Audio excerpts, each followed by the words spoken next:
नमस्कार, स्वागत छ एसटेप साप्ताहिक समाचारमा। अब प्रस्तुत छ सप्ताहभरिका प्रमुख गतिविधिहरू। पवन चामलिङको मुख्य आतिथ्यमा क्षितिज महोत्सव 2020 को समापन कार्यक्रम सम्पन्न। एसकेएम सरकार लिम्बू तामाङ आसन आरक्षणमाथि इमानदार नरहेको प्रवक्ता एमके सुब्बाको अरान। नाम्ची नगर परिषदका अध्यक्ष उदय चन्द्र राईको देवसनमा एसटेप अध्यक्षद्वारा शोक प्रकट। राष्ट्रपिता महात्मा गान्धीको जीवनबाट धेरै शिक्षा लिन सिक्किमेली जनतालाई पवन चामलिङको आह्वान।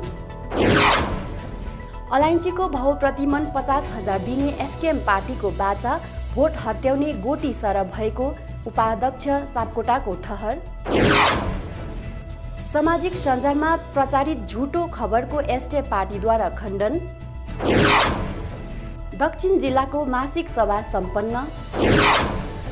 पार्टी संगठनलाई तृणमूल स्तरमा विस्तार गर्ने एसटेप पार्टी पूर्व जिल्ला कार्यकारिणी समितिको निर्णय। अनि पहिरो पीडित प्रति एसटेप पार्टीद्वारा संवेदना प्रकट।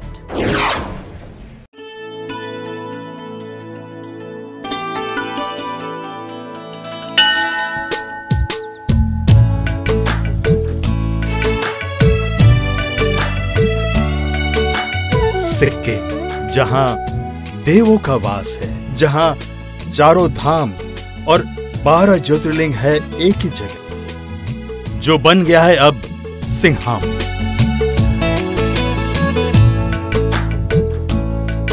अनि सिक्किमलाई हामीले चाहे जस्तै धरतीको सर्वश्रेष्ठ राज्य बनाउने हो।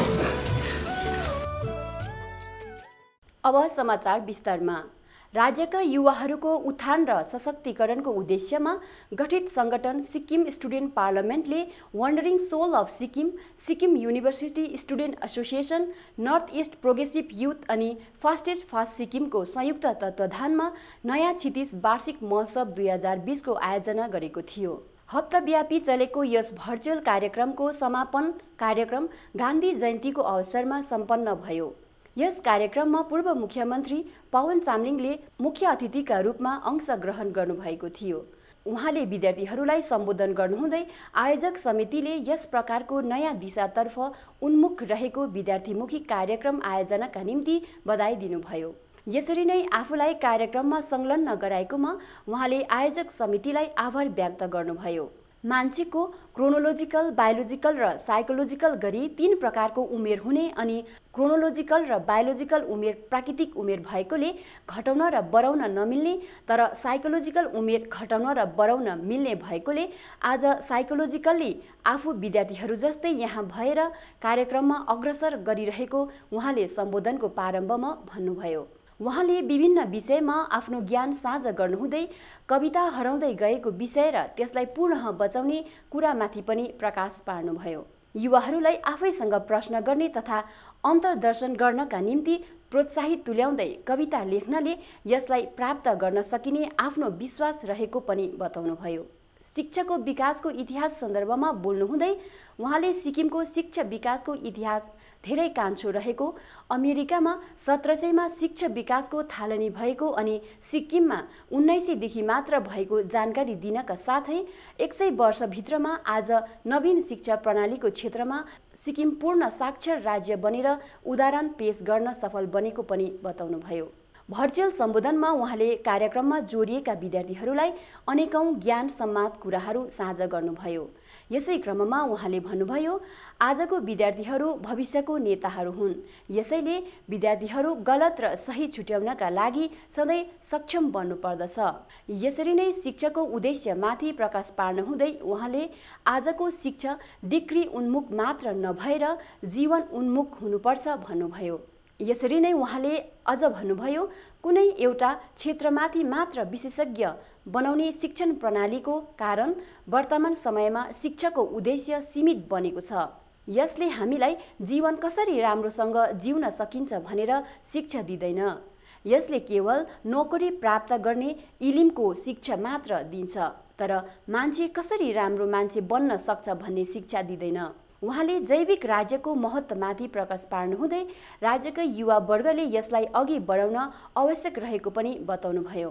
यसबाहेक विद्यार्थीहरूलाई सिक्किमको उत्पत्ति र अस्तित्वमाथि शोध गर्न प्रोत्साहन गर्नुभयो। यसै क्रममा महात्मा गान्धीको जन्मदिनको शुभकामना व्यक्त गर्नुहुँदै गान्धीजीको सङ्घर्षपूर्ण जीवनीबाट सबैले शिक्षा ग्रहण गर्ने आह्वान पनि गर्नुभएको थियो। राज्यभरिका सबै तहका विद्यार्थीहरूलाई नयाँ दिशामा रचनात्मक र सृजनात्मक बन्नुपर्ने सन्देश बोकेको उक्त कार्यक्रममा कविता अनि तर्क प्रतियोगिता पनि आयोजना गरिएको थियो भने महासचिव रमेश छेत्रीले स्वागत मन्तव्य, साहित्यिक सचिव डेनमित लेप्चाले धन्यवाद ज्ञापन अनि रमेश छेत्रीले कार्यक्रम सञ्चालन गरेका थिए। कार्यक्रममा क्षितिज महोत्सव 2020को हप्ताव्यापी यात्राको भिडियो पनि देखिएको थियो। वर्तमान राज्य सरकारको हेलचेक्राइपूर्ण काम गर्ने ढाँचा अनि निष्क्रियताले सिक्किम र सिक्किमेली जनताको अस्तित्व र पहिचानलाई ठूलो सङ्कट आउन सक्ने सम्भावना रहेको विज्ञानको भनाइ छ। यसै सन्दर्भमा 30 सेप्टेम्बरको दिन एसडिएफ पार्टी मुख्यालयमा आयोजित पत्रकार सम्मेलनमा सम्बोधन गर्नुहुँदै पार्टीका मुख्य प्रवक्ता एमके सुब्बाले भन्नुभएको छ, सिक्किम हाइकोर्टमा सिओवाईको मामिलामाथि भएको सुनवाईमा राज्य सरकारले 9 महिना बितिसक्दा पनि कुनै जवाब नदिएर वकओभर दिइसकेको छ। सिक्किम सरकार यस्तो संवेदनशील विषयमा निष्क्रिय रहेका हुनाले सिक्किम सब्जेक्ट एक्ट 1961लाई नै ठूलो समस्या आउन सक्नेछ। पत्रकार सम्मेलनमा उहाँले सिक्किम विधानसभामा लिम्बू तामाङको आसन आरक्षणमाथि पनि कुरा उठाउनु हुँदै सिक्किम भारतमा विलय पछिको प्रमुख मुद्दा सिक्किमको निम्ति लिम्बू तामाङको आसन आरक्षण हो भन्नुहुँदै राज्यका लोकसभा सांसद इन्द्रहाङ सुब्बाले यस विषयमा संसदमा कुरा उठाएका थिए तर त्यो कुनै अध्ययन बिनाको आवाज हो भन्नुभएको छ। उहाँले लिम्बू तामाङ आसन आरक्षण लिएर एसकेएम सरकार आफै बोक्सी आफै धामी भएको छ भन्नुहुँदै संसद सुब्बाले कुनै फर्मुला या कुनै इतिहास र कुनै गृह कार्य बिनै त्यहाँ बोलेका थिए भन्नुभएको छ। यसरी नै उहाँले एसकेएम सरकार लिम्बू तामाङ आसन आरक्षणलाई लिएर इमानदार नरहेको पनि बताउनु भएको छ। यस अतिरिक्त प्रवक्ता सुब्बाले राज्यको वर्तमान जल्दो बल्दो मुद्दा र सङ्कटकालीन परिस्थितिमाथि राज्य सरकारको ध्यान आकर्षण गर्ने क्रममा सिक्किममा छुटेका 11 जातिलाई जनजाति बनाउने कार्यमा राज्य सरकार अझसम्म मन रहेको सत्यतालाई प्रकाश पार्नु भएको छ भने कोभिड-19लाई लिएर सरकार सुरुदेखि नै तयार नरहेको, राज्यको आर्थिक स्थिति डमाडोल भएर गएको अनि इकोनोमिक रिभाइभल कमिटीले अझसम्म रिपोर्ट दिन नसकेको राज्य सरकारको ठूलो विफलता हो भन्नुभएको छ। उहाँले अझ भन्नुभएको छ, सबैले आर्थिक बोझ बढेपछि आर्थिक राहतको निम्ति माग गर्न थालेपछि त्यो प्रेसरलाई डिप्रेसर गर्न इकोनोमिक रिभाइभल कमिटी गठन गरिएको हो। त्यो केवल जनताको ध्यान अर्कोतिर आकर्षण गर्नका निम्ति मात्र गठन गरिएको थियो। सरकारले आफ्नो असफलतालाई लुकाउन पर्यटन भित्राउने काम गरेका हुन्। देशका अन्य राज्यका राज्य सरकारले आफूहरूलाई नोक्सान भएको कुराहरू केन्द्र सरकारमा पुर्याइसकेको छ तर सिक्किम सरकारले भने अहिलेसम्म त्यो काम गर्न सकेको छैन। यसरी नै उहाँले यो महामारीको सङ्कटकालीन समयमा जनतालाई राज्य सरकारले राहत दिनुपर्छ भनी माग पनि राख्नु भएको छ। दक्षिण सिक्किमको नाम्ची नगर परिषदका अध्यक्ष तथा एसडिएफ पार्टीका संस्थापक सदस्य उदय चन्द्र राईको गत 29 सेप्टेम्बरको बिहान देवसन भएको थियो। उहाँको देवसनमा पूर्व मुख्यमन्त्री तथा एसडिएफ पार्टी अध्यक्ष पवन चामलिङले शोक सन्देश जारी गर्नुभएको छ। उहाँले शोक सन्देशमा भन्नुभएको छ, स्वर्गीय उदयचन्द्र राईको निधनले म धेरै दुखित बनेको छु। उहाँको निधनसँगै एसडिएफ पार्टीले आफ्नो एक विश्वासी अनि समर्पित नेता गुमाएको छ। उनीसित 1993 देखि परिचित थिए। उनले आफ्नो सरकारी नोकरी छोडेर एसडिएफ पार्टीको राजनीतिक सङ्घर्षमा साथ दिएका थिए।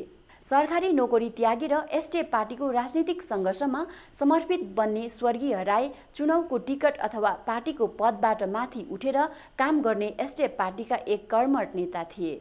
यसरी नै एसडिएफ अध्यक्ष पवन चामलिङले स्वर्गीय राई जस्ता एक योग्य उम्मेद्वारलाई चुनावी राजनीतिमा भाग लिने अवसर दिन नपाएको गुनासो साझा गर्नुहुँदै उनको नेतृत्व क्षमतालाई समान गर्नका कारण उनलाई नाम्ची नगर परिषद अध्यक्ष बनाउने निर्णय लिएको पनि अवगत गराउनु भएको छ। नाम्ची नगर परिषदका संस्थापक अध्यक्षका रूपमा स्वर्गीय राईले नाम्चीको विकासमा महत्त्वपूर्ण योगदान दिएको र उनी नाम्चीको इतिहासमा सदैव अमर रहने पनि शोक सन्देशमा उल्लेख गर्दै शोक सन्तप्त परिवारमा संवेदना प्रकट गरिएको छ। राष्ट्रपिता महात्मा गान्धीको 151औं जन्म जयन्तीको अवसरमा पूर्व मुख्यमन्त्री तथा एसटिएफ अध्यक्ष पवन चामलिङले सिक्किमे जनतालाई शुभकामना सन्देश जारी गर्नुभएको थियो। आफ्नो सन्देशमा उहाँले सिक्किमेली जनगणलाई बधाई दिनुहुँदै गान्धीजीले भारत साथै विश्वलाई धेरै कुरा दिएको र उनको जन्मदिनलाई उत्सवको रूपमा मनाउने आह्वान गर्नुभएको छ। उहाँले अझ भन्नुभएको छ, गान्धीजीको जीवनीमाथि चिन्तन गरेर हामीले धेरै कुरालाई आफ्नो जीवनमा अनुकरण गर्न सकिन्छ। गान्धीजीको जीवन शिक्षाले भरिपूर्ण रहेको छ र उनको जीवनबाट नेतृत्व, साहस, बलिदान, अनुशासन र धार्मिकता आदि विषयमा धेरै कुरा सिक्न सकिनेछ। विशेष गरी राजनेताहरूका लागि गान्धीजीको जीवनी आज पनि प्रासङ्गिक रहेको छ। गान्धीजीको विचार र कर्मबाट धेरै कुरा सिक्न सकिने बताउनुहुँदै उहाँले भन्नुभएको छ, यदि हामीले गान्धीजीको जीवनलाई हेर्नु भने हामी धेरै कुरा उनीबाट सिक्न सक्छौँ। उनी सामाजिक र राजनीतिक न्यायका लागि एक आदर्श थिए। दक्षिण अफ्रिकामा नेल्सन मण्डेलाको नेतृत्वमा भएको कार्य, अमेरिकामा मार्टिन लुथरको नेतृत्वमा भएको नागरिक अधिकार आन्दोलन अनि म्यानमारमा आङ सान सुकीको नेतृत्वमा भएको आन्दोलनमा एक आदर्श रहेका थिए। एउटा व्यक्तिको दर्शनले विश्वलाई कसरी प्रभाव पार्न सक्छ अनि अहिंसात्मक आन्दोलन व्यावहारिक राजनीतिमा कति ठुलो हतियार बन्न सक्छ भन्ने कुरा हामी गान्धीजीबाट नै सिक्न सक्छौँ। विश्वभरिमा नै उनको दर्शनमा आधारित आन्दोलनहरूलाई सफल भएर आम मानिसलाई फाइदा भएको छ। यसरी नै उहाँले भन्नुभएको छ, गान्धीजीले भनेका थिए, न्याय, स्वतन्त्रता र समानता प्राप्त गर्नका लागि राजनीतिक जीवनमा संलग्न हुनुपर्छ। यो कुरा वर्तमानका लागि शिक्षा हो भने भविष्यमा पनि प्रासङ्गिक हुनेछ। गान्धी दर्शन सिक्किमका लागि महत्त्वपूर्ण रहेको छ। हामीले केवल एकपल्ट मूल्य आधारित राजनीतिमा संलग्न भयौँ भने सत्ता र पदको इच्छाबाट मुक्त हुनेछौँ अनि यसले नै सिक्किममा वास्तविक राजनीति सुरु हुनेछ। कोरोना महामारीको चपेटमा सबैभन्दा ज्यादा कृषकहरूले मार्ग खप्नु परिरहेको बताउँदै एसटिएफ कृषक मोर्चा उपाध्यक्ष डिएन सापकोटाले यस सङ्कटमय स्थितिमाथि राज्य सरकारले समुचित दृष्टि दिँदै राज्यका खटिखाने तमाम कृषकहरूका पक्षमा माग राख्नु भएको छ। उहाँद्वारा जारी एक प्रेस विज्ञप्तिमा विशेष गरी अलैँचीको वर्तमान भावप्रति चिन्ता व्यक्त गर्नुहुँदै भन्नुभएको छ, कृषकहरूले अनेकौं कष्ट, दुःख र मेहनत गरेर अलैँची फलाए तापनि यसको भाउ बजारमा प्रति मन 8,000 देखि 12,000 रुपैयाँसम्म मात्र पाइरहेको छ। यस प्रकारको कम भाउदरले दशैंको छेकमा कृषकहरूमा नैराश्य छाएको छ। त्यही फसलसँग उनीहरूको मिठो मसिनो जुटाउने, लुगा फाटा किन्ने, पाहुना पात टार्ने, दुःख बिमारको निवारण गर्ने आदि अनेकौं सपना जोडिएको हुन्छ। कम भाउदारले त्यो सपना पूर्ण हुन सक्दैन। वर्तमान सरकारले चुनाव घोषणा पत्रमा एसकेएम सरकार आएको खण्डमा अलैँचीको भाउ प्रति मन रुपैयाँ 50,000 दिने बाचा गरेको कुरा स्मरण गराउँदै उक्त बाचा भोट हत्याउने गोटी सर भइरहेको ठहर गर्नुहुँदै अहिलेको महामारीको चपेट अनि दशैंको यस छेकामा सो बाचा पूरा गरिदिएर कृषकहरूको नैराश्यलाई खुसीमा परिणत गरिदिनुपर्छ भनी उहाँले माग गर्नुभएको छ। यसरी नै राज्यका कृषकहरूले उत्पादित सागसब्जीको बजार व्यवस्थापनमा पनि धेरै सुस्ती र कमी कमजोरी भइरहेको अनि त्यसरी नै राज्यका ग्वालाहरूलाई मिल्क युनियनले दिएको दाम बाहेक प्रति किलो 8 रुपैयाँ सरकारले सहयोग राशिको रूपमा दिने घोषणा गत मार्च महिनामा गरेको भए पनि आजसम्म सो राशि ग्वालाहरूले नपाएको कुरा पनि उपाध्यक्ष सापकोटाद्वारा जारी विज्ञप्तिमा उल्लेख गरेको छ। उहाँले कोरोना महामारीका कारण राज्यका कृषकहरूको पनि स्थिति अत्यन्तै दयनीय बन्न पुगेको र यसमाथि राज्य सरकारले कृषकहरूको अवस्थाको जायजा लिएर आर्थिक सहयोग प्रदान गर्नुपर्छ भनी माग पनि गर्नुभएको छ। एसटिएफ साप्ताहिक समाचारमा यो छोटो विश्राम। हाम्रो सरकारमा सिक्किमे जनतालाई यो तीनटा कुरा दिएको छ, शान्ति दिएको छ, सुरक्षा दिएको छ अनि विकास दिएको छ।